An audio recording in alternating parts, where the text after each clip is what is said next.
In 1702, a convicted murderer named Thomas Busby was about to be hanged for his crimes. His last request was to have his final meal served at his favorite pub in Thirsk, England. He finished his meal, stood up, and said, "May sudden death come to anyone who dares sit in my chair."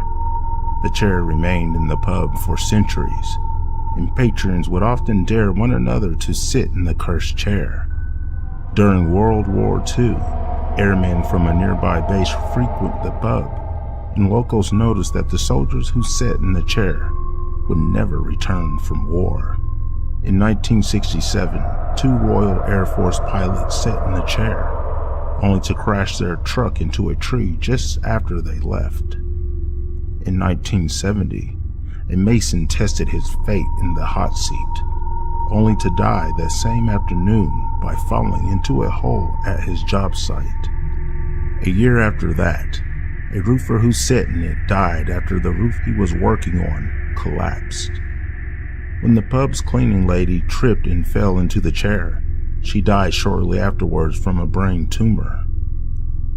This list goes on, and finally, the pub owner moved the chair into the basement.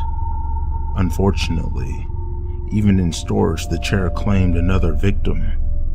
After a delivery man took a quick rest while unloading packages in the storeroom, he was killed in a car accident that same day.